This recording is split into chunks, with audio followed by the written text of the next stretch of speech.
This is Dennis John Seatsma, Homestead, Florida, United States of America. This is my video log for March 1st, 2022. I've been fighting drivability issues on this van for years now, and I've done a lot of work.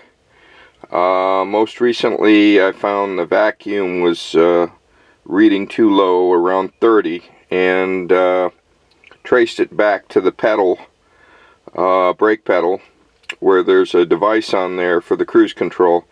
I don't use cruise control, so I blocked that and got up to 50 normal vacuum coming out of the engine.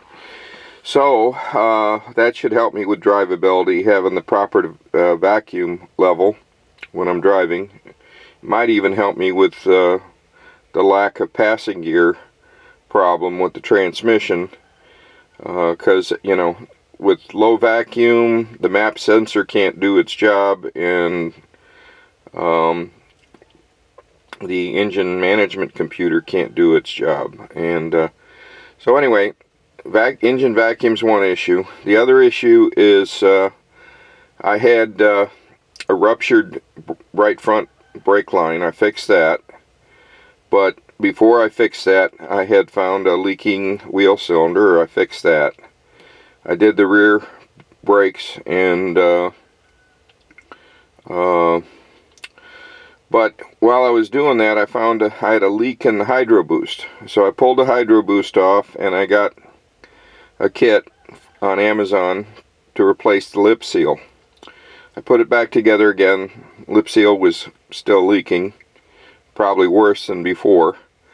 The kit I got was from an online source. I can't remember the name of it, but it's in my prior video. I could have got one from A-Team or Pirate Jack, but it would have taken me longer. So, but anyway, I pulled the hydro boost off again this week, like on Sunday, and checked the direction of the lip seal to make sure it was right. And the GM service manual that I have was useless. So as to the direction, so I had to rely on other YouTube videos, and after I watched 25 different people saying which direction the lip seal is, I checked it, and it looked to me like I had it in the right direction, but it's very hard to see down the bore of the hydro boost. So I cleaned it thoroughly and reinstalled the seal, and I still have a drippy leak. Yesterday I bled the brakes and bled the power steering, but I got brakes now, but they're spongy, so I need to do that again. For the I'm using the vacuum bleed technique that I see on YouTube and other people on the van groups on Facebook. They said, "Oh, dude, this '94 Astro van, you got to do a vacuum bleed." So I used my air conditioning vacuum pump and the vacuum bleed kit that I had bought, and so, you know, I need to do that again. But I'm just so frustrated now. I'm going to quit for now. But I did want to tell the audience where I'm at, and I'm going to show you how it's starting and running at the moment.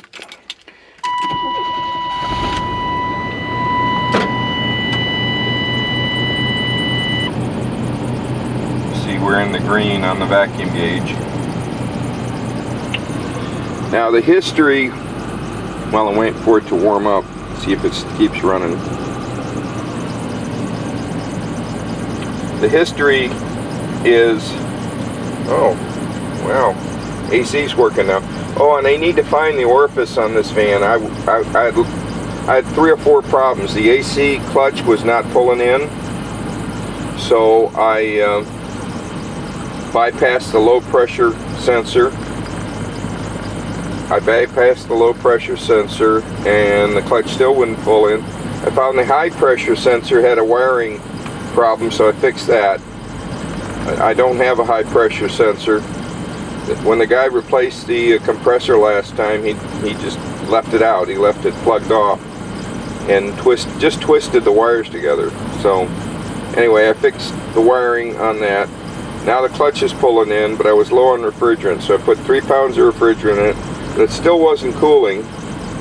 So I found that the orifice, or where I think the orifice tube is cold after putting 3 pounds in and a refrigerant. So I don't know, maybe the air's working now. It feels getting cold. It feels like it's getting cold. Wow. So anyway, this thing has been so full of gremlins. But anyway, this is just an update. I'm going to drive it around a little more. And I saw some wetness in the on the driver's side, and I may have a leak, ruptured or leaking power steering hose, which is why maybe it's not maybe it's not the Hydro Boost. But I'm so frustrated with taking the Hydro Boost out and off. It takes you all day to do it and bleed the system, whatever. A lot of labor. And I'm pretty sure I have the lip seal the correct direction now in the Hydro Boost. So maybe it just needs to, I need to drive it and let it seat in a little bit while I watch the fluid levels. The bad thing about the Hydro Boost is if you lose your power steering fluid, you can lose brakes and power steering at the same time, which is really scary. But because it happened to me once while I was working on it, I wasn't watching what was in the reservoir closely enough.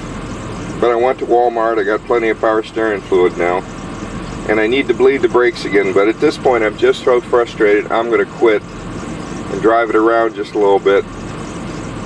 Yeah, not far, I mean just in the yard. So I hope you enjoy watching this video. Thanks for watching.